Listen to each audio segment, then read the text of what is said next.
دو چیزیں ایسی ہیں جن کے ثواب کا کوئی وزن نہیں ہو سکتا۔ ایک معافی دینا، ایک دوسرے کو معاف کرنا، یہ بہت بڑا ثواب ہے اللہ کے نزدیک۔ معاف کرنا تو بہت مشکل ہوتا ہے، لیکن معافی مانگنا بھی بہت آسان ہوتا ہے، اس لیے سب کو معاف کرنا سیکھیں۔ اور دوسرا، ایک دوسرے کے ساتھ عدل کے ساتھ رہنا، عدل و انصاف کے ساتھ رہنا بھی بہت بڑا ثواب ہے۔ تمام نیک کاموں میں سے زیادہ ثواب 3 کاموں میں ہے: اپنے مال اور دولت کو اللہ تعالیٰ کی راہ میں پوشیدہ طور پر صدقہ خیرات کرنا، والدین کے ساتھ نیکی کرنا، رشتہ داروں سے ملنا اور ان کے حقوق کو بھی ادا کرنا، یہ بہت بڑا ثواب ہے۔ یہ 3 چیزیں ہمیشہ یاد رکھیے۔ بے شک اچھا مال وہ ہے جس سے لوگوں میں عزت اور اللہ تعالیٰ کے ہاں اجر و ثواب حاصل ہو۔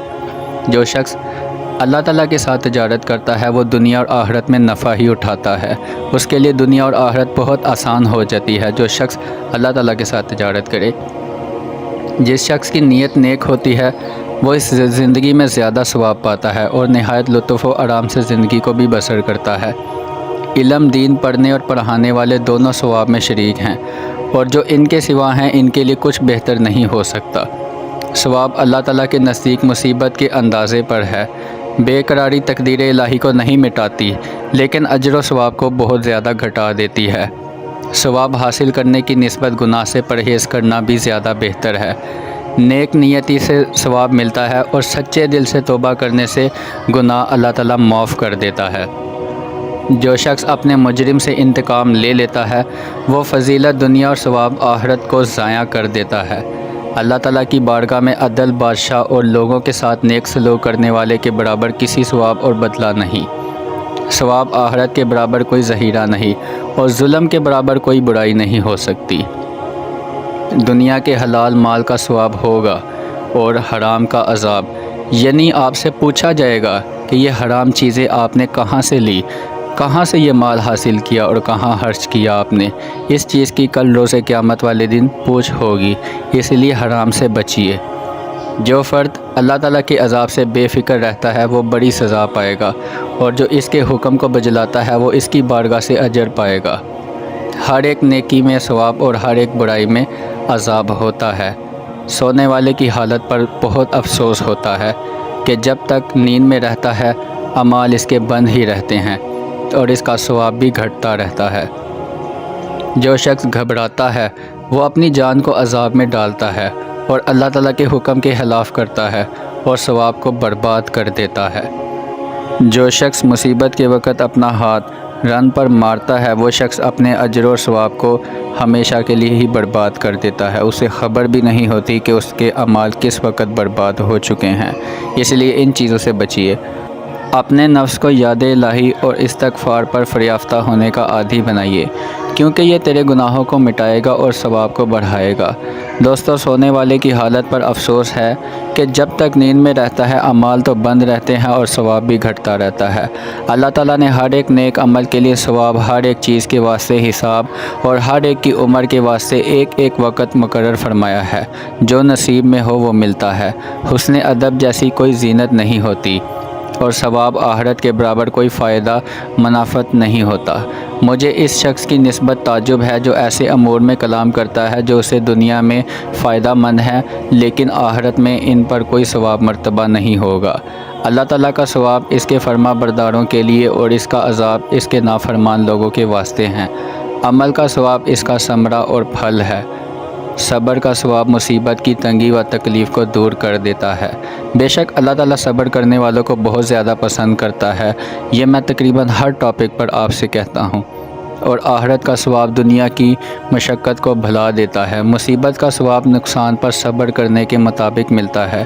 علم کا ثواب تجھے ہمیشہ کی زندگانی بخشتا ہے، کبھی پرانا نہیں ہوتا، تجھے ہمیشہ زندہ رکھتا ہے اور کبھی فنا نہیں ہوتا۔ جو شخص ان باتوں کے ساتھ تیری تعریف کرتا ہے جو تجھ میں موجود نہیں، اگر تجھے عقل ہے تو وہ تیری تعریف نہیں بلکہ مذمت بدرجہ کمال کرتا ہے۔ جناب حضرت محمد رسول اللہ صلی اللہ علیہ وآلہ وسلم کی عادت مبارکہ تھی کہ جب کوئی شخص آپ صلی اللہ علیہ وآلہ وسلم کے حضور آپ صلی اللہ علیہ وسلم کی تعریف کرتا تو آپ صلی اللہ علیہ وسلم یوں فرماتے کہ اے میرے خدا، تو میری حالت سے مجھ سے زیادہ واقف ہے اور مجھے اپنے نفس کی حالت ان سے زیادہ معلوم ہے۔ خوش آمدی آدمی کا ساتھی مت بن، کیونکہ وہ تیرے سامنے اپنے کام کی بے حد تعریف کرے گا اور تو بھی یہی چاہے گا اس کے موافق اور برابر ہو جائے۔ جب تو کسی کی تعریف کرے تو مختصری کر، اور جب مذمت کرے تو بھی زیادہ نہ کیجیے۔ سلامتی سے بڑھ کر کوئی لباس زیادہ خوبصورت نہیں، اور استقامت سے بڑھ کر کوئی راستہ زیادہ سلامت نہیں ہوتا۔ ہر ایک تعریف کرنے والے کا حق ہے کہ جس کی وہ تعریف کرے وہ کچھ نہ کچھ بدلہ اسے عطا ضرور کرے۔ جس شخص میں فضائل اچھی صفات کم ہوتے ہیں، لوگوں کے ساتھ اس کے تعلقات کمزور اور ضعیف ہوتے ہیں۔ جس شخص کا اصل گندا اور ناپاک ہوتا ہے، اس کی ملاقات سے بڑے نتائج پیدا ہوتے ہیں۔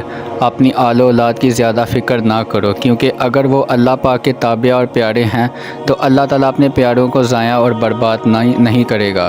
اگر وہ اس کے نافرمان ہیں تو تجھے اللہ تعالیٰ کے نافرمان بندوں کی کیا پڑی ہے۔ کمینوں کا ساتھ اخلاق کو بگاڑ دیتا ہے۔ اہل فضل اور صحاب کمال کے ساتھ میل جول رکھیے تاکہ سعادت و بزرگی حاصل ہو۔ عورتوں کے پاس زیادہ مت بیٹھیے کہ اس سے تیری طبیعت میں ان کی نسبت اور ان کے دلوں میں تیری نسبت ملال پیدا ہوگا، اور اپنی جان اور عقل کو اس طرح محفوظ رکھیے کہ ان کے پاس دیر سے جایا کیجیے۔